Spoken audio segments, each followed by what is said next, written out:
निर्मला सीतारमण जी ने जब मेरी लोकसभा के उठाए सवालों पे जवाब दिया तो उन्होंने मेरे बारे में कुछ टिप्पणी की। हालांकि वो टिप्पणी आपके संघर्ष को सम्मान देने की टिप्पणी थी, कोई क्रिटिसाइज करने की टिप्पणी नहीं थी, क्योंकि वो बड़ी हैं, मेरी मां के उम्र के बराबर हैं। बड़े सम्मान से मैं उनको ये कहना चाहता हूं कि उनके कहने के बाद मैंने महात्मा विदुर को पढ़ने का काम किया।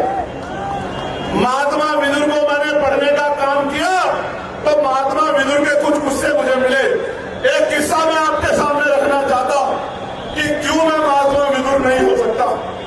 उसका कारण यह है कि एक बार महाकाव्य महाभारत में जब द्रौपदी का चीरहरण हो रहा था, दुर्योधन के इशारे पे दुशासन चीरहरण कर रहे थे, तो पूरी पूरी पूरी सभा बैठ के तमाशा देख रही थी।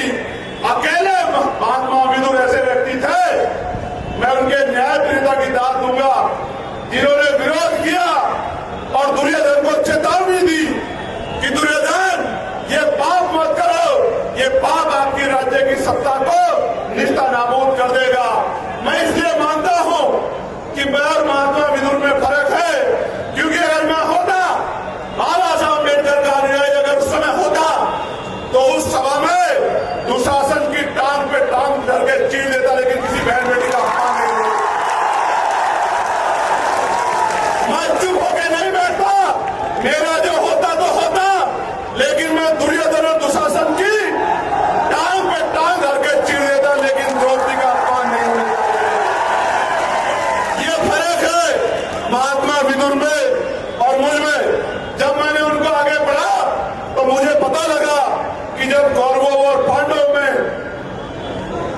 महाकाव्य में जब मैंने पढ़ा कि कौरवों और पांडवों में जब बंटवारा होने लगा तो महात्मा विदुर ने प्रस्ताव दिया कि पांडवों को 5 गांव दे दो।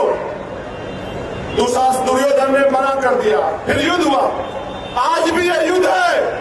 मैं भी आपके अधिकारों के लिए सत्ता से लड़ रहा हूं कि मेरे भाइयों को, मेरी मां को, मेरे बच्चों को, मेरे बुजुर्गों को, इन दलित पिछड़े आदिवासी मुसलमानों को 85% बहुजन समाज के लोगों को अधिकार दे दो। तो ये सरकारें देना नहीं चाहती। आज भी युद्ध होगा। उस समय युद्ध तलवार भालों से होता था, बंदूकों से होता था। आज का युद्ध बटन दबा के